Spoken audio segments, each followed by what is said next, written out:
Hi everyone, welcome back to Tallulah Talks. It is Wednesday and you know what that means. It is time for Killer Wednesday. We are looking into a very famous case today, and that is the case of Gypsy Rose Blanchard and Dee Dee Blanchard. So this case was quite big. It came to fame pretty much the year that it happened, and that is because Gypsy Rose and Dee Dee were actually known in the media because Gypsy was allegedly very ill with all these different things. She got wishes granted from the Make-A-Wish Foundation. They got a new home built because their home was destroyed in a hurricane. They were in the media a lot. And so in 2015, it really came as a shock when it was kind of found out that Gypsy and her partner at the time, Nicholas Godejohn, had in fact murdered Gypsy's mother, Dee Dee Blanchard. It then came to light that Dee Dee had actually been physically, mentally and emotionally abusing her daughter, and it kind of came to light through interviews and obviously through police interviews that Gypsy Rose did not suffer from any of the things that her mother said she did. Gypsy was actually pretty healthy, but she was led to believe, as was everyone else around them, that she was really ill, that she was led to believe that she had cancer, that she had numerous different disorders, that she couldn't walk, that she had to have a feeding tube inserted because there was something wrong with like her stomach, or she couldn't eat. And Gypsy Rose did believe all of this, and it was said that she didn't even really know her date of birth. She didn't really know her real age, because Dee Dee would constantly kind of change her age to make her seem younger. And as Gypsy got older, I think she just wanted a little bit more independence from her mum. And she said that the abuse was just constant, and I guess she saw the only way to escape was to have her mother killed. So that is what we're going to be discussing today. I became fascinated by this case. I watched the documentary Mommy, Dead and Dearest, I think it was called. And it's a documentary. It tells you everything about how this all came to be and about Gypsy Rose and the interviews from her jail and stuff. And she actually said that in prison she feels freer than what she ever did living with her mum, which is just really sad. So we are just going to start. So Gypsy Rose was born in 1991, and she was a baby, well, I think like 18 months old, when her mum Dee Dee claimed that she had sleep apnea. At age 8, Dee Dee claimed that Gypsy was suffering from leukemia. There was no evidence to this. She would go to hospitals and try and persuade the doctors there was something wrong with her daughter. And when that didn't work, she would then just go to another hospital, and eventually these doctors would just... I don't know if they just ran with it or if they just thought they were missing something. I just felt like the doctors, they didn't pick up on it. Dee Dee also claimed that Gypsy suffered from muscular dystrophy and did require a wheelchair. But again, the doctors found nothing wrong with Gypsy's x-rays or any other test that they ran. But they ultimately believed this mother, which it makes no sense to me.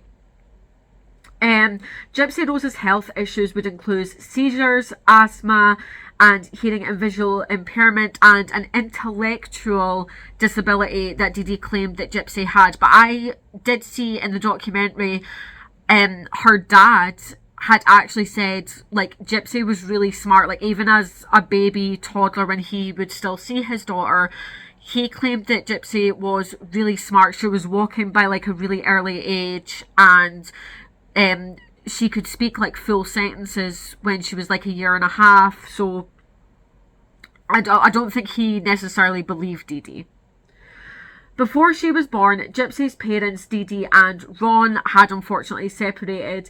Dee Dee described Ron as a deadbeat drug addict. However, Ron did tell a very different story.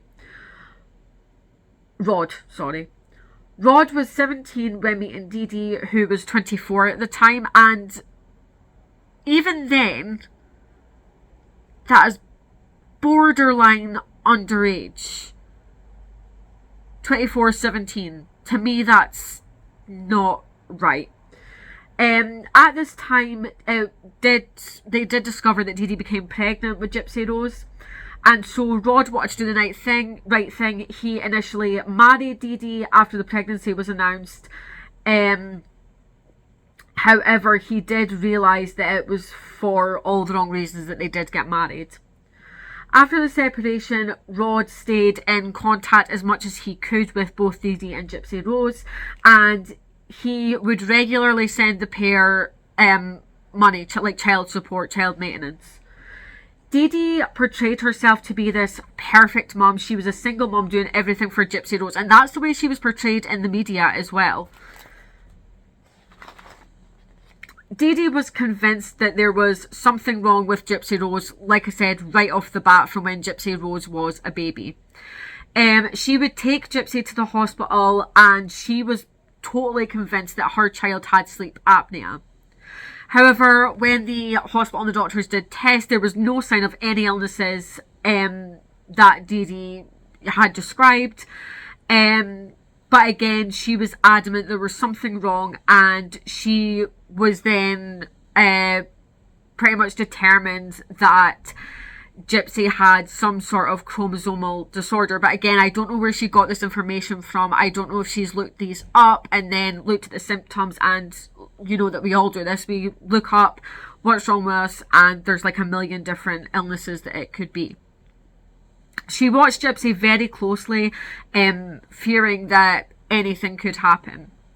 At age 8, Gypsy fell off her granddad's motorbike. The motorbike was at a standstill in their garden, and Gypsy had fallen off, and she only scraped her knee. There was nothing else wrong with her. But still, Dee Dee took her to the hospital, and she was treated for a minor scrape. However, Dee Dee was not convinced that her daughter was okay, and she believed that Gypsy needed surgery, claiming she couldn't walk. And I believe the doctors did carry out this surgery. Again, I'm not sure why they chose to listen. I get why they listened to her mother, and I get that, generally when you're convinced there's something wrong, mother's intuition, and a lot of the times, like, yes, you've got it right. Unfortunately, this wasn't the case. Dee Dee actually suffers from a mental illness called Munchausen's by proxy. So if you don't know what this is, it's not a very well-known common illness, but essentially the caregiver, i.e. Dee Dee, makes out that there is something wrong with their child in order to gain attention, or they would deliberately make their child ill in order to get that attention. Dee Dee from then on did make Gypsy stay in her wheelchair, and from what I understand, Gypsy was quite confused about this because she could physically get up and walk around the house, but her mum would say, no, you need to go back in your wheelchair because you'll get tired, and Gypsy believed this. Dee Dee's family actually began questioning her actions, and at this point she moved her and Gypsy away to avoid her family to a really small town in Louisiana. They found a rundown apartment, and they would live off of Gypsy's disability checks, which, like I said, were collected for Gypsy's multitude of alleged illnesses. After another hospital visit, Dee Dee then claimed that Gypsy had issues with her sight and hearing. However, doctors again could find no issue with this. She went on to claim that Gypsy would suffer from seizures, and that but then when they went to the hospital, again, medical tests showed nothing. They didn't see any seizure activity in her brain, but still, they put her on anti-seizure medication, even though she did not suffer from seizures. And again, I get that you're going to listen to a worried mother and you can't really say to someone, oh, I don't believe that you didn't see your daughter have a seizure. But generally when there's tests that show there's nothing wrong, they shouldn't be prescribing that anti-seizure medication. So they also gave Gypsy generic pain medication. But this actually, from what I read, this actually started to decay Gypsy's teeth. It's something to do with the type of medication in her feeding tube. And so she had to get teeth taken out and fake teeth put in. And what a horrible, horrible stuff to go through. In 2005, Hurricane Katrina completely destroyed their home, and so they moved to Aurora, where they actually became well known within the community, and I think this is when they became really well known in the media. Habitat for Humanity built the pair a house with a wheelchair ramp for Gypsy, and Make-A-Wish also sent them on multiple trips to Disney, and they constantly got backstage passes to concerts because Dee Dee was seen as this loving, caring mother, caring for this severely disabled child all by herself. Gypsy fully believed Dee Dee's lies, and she really believed that although she could walk around in the house, that she would get really tired and she would need to go back to her wheelchair, and she did believe that she was intellectually disabled. Her hair was constantly shaved to basically keep the image that she was receiving chemo treatment for her leukemia. And due to being on anti-seizure meds, this led to Gypsy's teeth decaying, as I said before. Dee Dee, as part of her abuse, allegedly would keep food from Gypsy. And this was when Gypsy became old enough to kind of have her own interests.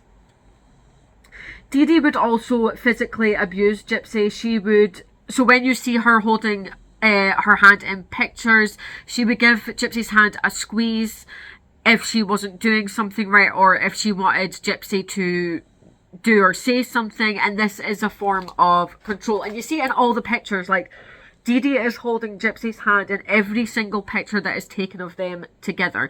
And while it's outwardly seen as affectionate, that just wasn't the case. She also at one point smashed Gypsy's phone and her computer so that she wouldn't have contact with anyone other than Dee Dee, because at this time Gypsy was online making friends. Gypsy did find ways around this. I think they had like a family computer in the home. She would wait until her mother was sleeping to use the internet, and this is where she met Nick Godejohn. At this time, again, Dee Dee did become more controlling. Gypsy's getting older. She's finding interests of her own. She wants to hang out with people her own age, which is completely understandable. And Gypsy claimed that they would have arguments that lasted days. And as punishment for arguing with Dee Dee, she was withheld food for 2 days. Gypsy said things got worse when she tried to escape. I believe she escaped. She went to like an amusement park and she met a guy there and they were chatting, but Gypsy didn't realise, I think her mum told her she was like 14, but she was like 19 at the time. But obviously Gypsy didn't know that. And it only took Dee Dee for 2 hours to find Gypsy. When they got home that night, Dee Dee smashed Gypsy's laptop with a hammer and threatened to smash her hands if she basically disobeyed Dee Dee again. Dee Dee also allegedly chained Gypsy to her bed with handcuffs and a dog lead for 2 weeks, again as some kind of punishment. Gypsy was never allowed to speak by herself to the doctors. It was always Dee Dee that did the speaking for her. And so no one actually suspected that Gypsy's life was that horrific. For years, Gypsy never knew her real age. Dee Dee even went so far as to fake her birth certificate, changing her birth year from 1991 to 1995. Between 2001 and 2015, Gypsy never knew her real age, but she did actually find papers stating that her birthday was in 1991, and when she confronted Dee Dee about this, Dee Dee basically just said, oh, it was a mistake. So, moving on to Nicholas Godejohn, not much is really known about him. He lived with his family in Wisconsin, and he was diagnosed with autism and a slight intellectual disability. He also had a record by the age of 23. He was caught masturbating while watching porn at McDonald's, and they also found a knife on his person, and so he was charged with carrying a concealed weapon. Gypsy and Nick met on a Christian dating site, and the two actually bonded over their kind of love of roleplay and BDSM. They both had created characters online, and online they would be wearing, or Gypsy would be wearing some of her cosplays because she did like to dress up, and they would talk often about violence. The pair began talking in 2012 when Gypsy was 21 at the time. In 2014, Gypsy told her friends about Nick, but her friend believed that Gypsy was underage, and obviously Nick being in his 20s at this time, her friend was really worried. And Gypsy told this friend that she did want to run away with Nick, but she asked the friend not to say anything because she wasn't really allowed to talk to boys. But again, the friend was really worried because she did believe Gypsy to be underage. In March 2015, the couple actually met in real life. Gypsy really wanted her mum's approval. And so Gypsy arranged this meeting at the local screening of the Cinderella remake, and they kind of planned this bumping into each other, and Dee Dee just was not on board with that at all. But during the movie, Gypsy allegedly snuck away to the bathroom and had sex with Nicholas Godejohn on the bathroom floor. Moving on to the murder of Dee Dee. After the cinema meeting, Dee Dee actually punished Gypsy because obviously Gypsy had been talking to a boy online, and Dee Dee did not like that. So her mum was actually really jealous that Gypsy was giving her attention away to someone else, and so she forbade Gypsy to see or speak to Nick. And again, this was an argument that lasted weeks, and Dee Dee during these arguments would call Gypsy really awful names, calling her a whore and things like that. According to Gypsy, after she was stopped from seeing or speaking to Nick, she decided at that point that she did want her mum dead. Quote, "It was not because I hated her, it was because I wanted to escape her," end quote. So she really couldn't see any other way out, because herself believed that she had all these disabilities and she needed her mum to look after her. In June 2015, the day of the murder, Nick actually travelled from Missouri and checked into a motel near where Dee Dee and Gypsy stayed. He waited on a text from Gypsy basically saying that her mum was going to be asleep, and when it was confirmed that Dee Dee was asleep, he then went to the house. On arrival, Gypsy handed him a knife, and she then went to hide in the bathroom while Nick killed Dee Dee. Quote, "I honestly thought he would end up not doing it. I heard her scream once. It was just like a startled scream at first, and then as he was stabbing her, the screams were obviously distress, horror, pain." Both Gypsy and Nick claimed that they had sex right after the murder. On June 14th, 2015, after the murder, the couple then stayed at the motel where Nick had checked in, and then the next morning they caught a bus to Nick's home in Wisconsin. That afternoon, very disturbing Facebook posts appeared on Dee Dee's page. Quote, "The bitch is dead." Neighbours believed her page had been hacked, but then more disturbing posts became apparent on her Facebook page. Quote, "I fucking slashed that fat pig's throat and raped her in front of her innocent daughter. Her scream was so fucking loud, lol," end quote. It was later discovered that actually Gypsy did encourage Nick to put this post up, because she didn't want her mum's body to not be found. Like, they didn't get a lot of visitors, and it wasn't odd to not see Gypsy and Dee Dee for a couple of days, because again, Gypsy is meant to be this severely disabled young woman. I do believe that Dee Dee had a few things wrong with her herself. I'm sure there was something to do with her feet. There was some... I think she was diabetic, and I think she had something wrong with her feet, but I could be completely wrong about that. Quote, "I couldn't stand the thought of her just lying there. I wanted her found so she could have a proper burial," end quote. So this actually just goes to prove that she really did still care about her mum. She just hated the abuse that her mum put her through. After gaining a warrant, the police entered the home and found Dee Dee's body. The neighbour then told police about Gypsy and Nick's relationship, because again, at this time, they did believe Gypsy to be underage. And so police gained an IP address from these Facebook posts. June 15th, 2015, police in Waukesha County raided Nick's family home, where they found the couple. They then took the couple into custody on charges of murder and armed criminal action, which I assume is the knife. They were then both extradited back to Missouri and held on a $1 million bond. And initially, the friends and neighbours were relieved to find that Gypsy was okay. But then when it kind of emerged what had happened, they were completely baffled. But as was everyone, because people had seen this mother and daughter in the media, and they had no idea what was going on. Springfield Sheriff held a press conference, and this was when it emerged that Gypsy was never really sick and Dee Dee had fabricated the whole thing. Now, I think initially, when this first came out, I think people believed that it was both of them that had fabricated this whole thing, but then it came out further down the line that Gypsy actually believed herself to have all these disabilities. And then this is when it came out that doctors did suspect that Dee Dee did have Munchausen's by proxy, but before they could do anything about it, they would move.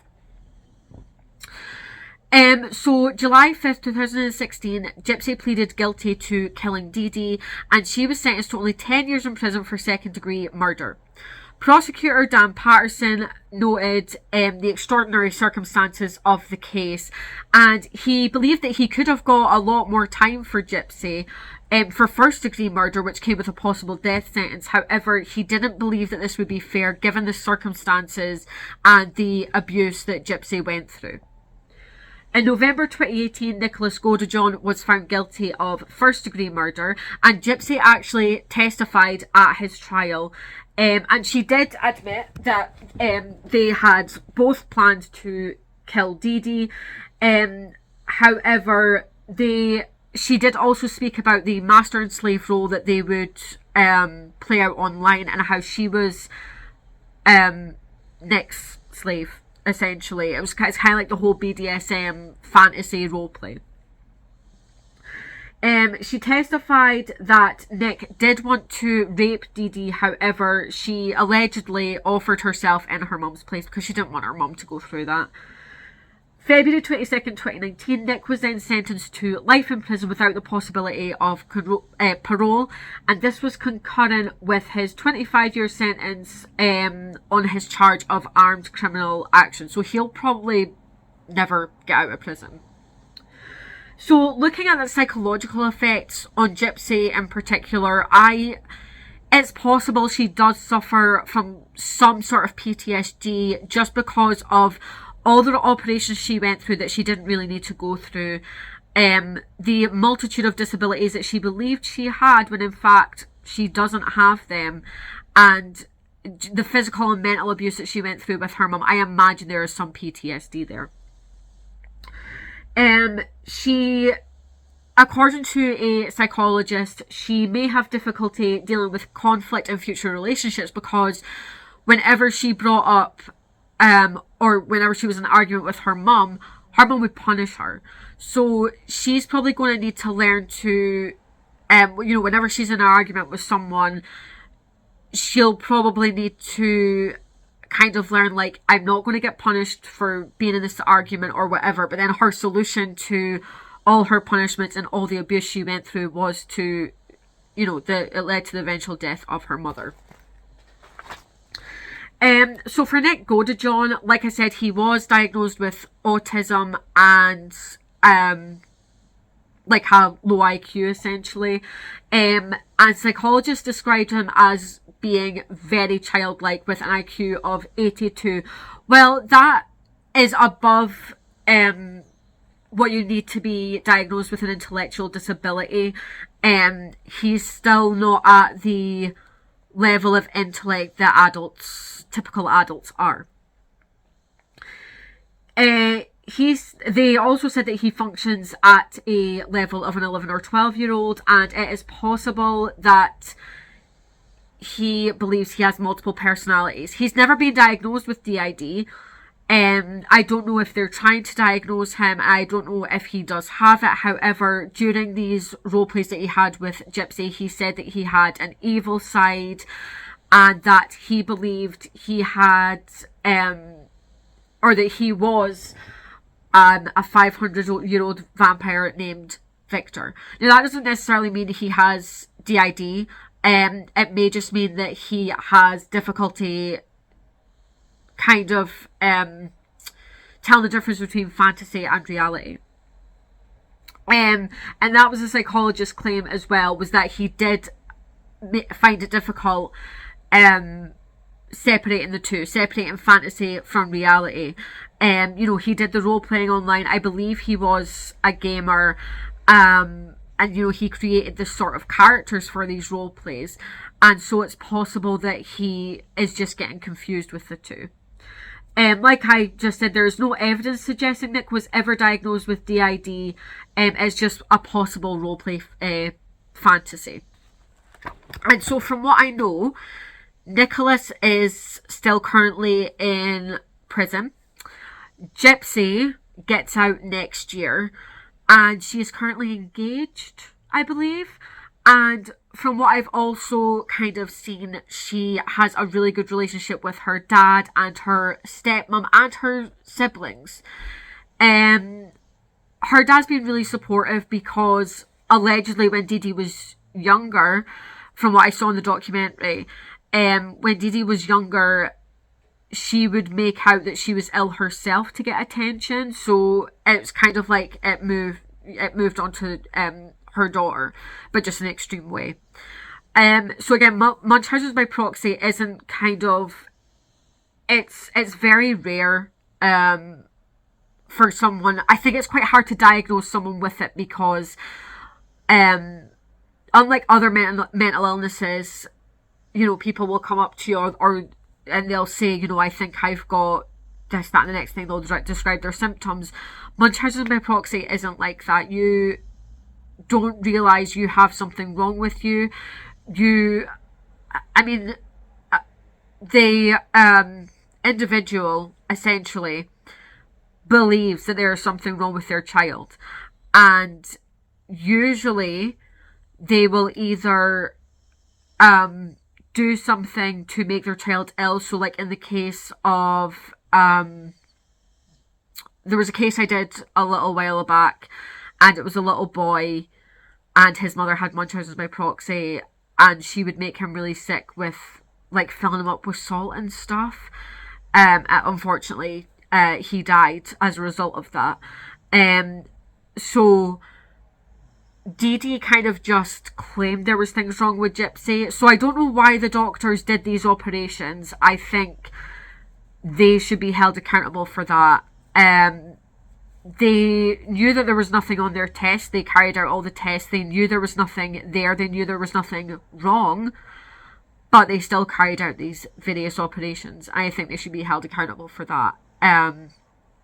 Because that in itself is abuse. I get they wanted to believe their mother, and the mother was stressed and she was determined that there was something wrong with her daughter. But, if the tests don't show anything, you shouldn't be operating on that, young person. Gypsy's life was just hell from, the time she was born until the time she eventually went to jail, where she said that she felt freer in jail anyway, which is just, it's heartbreaking. I mean, I don't ever agree with murder, but I don't think Gypsy should have gone to jail for even as long as she did. She went through horrific abuse, and there's obviously lasting psychological effects from that. But that is the end of today's video. I will be back on Saturday with Saturday's Haunting Hour, and if you have any cases you'd like me to look into for that, can you leave them in the comments below?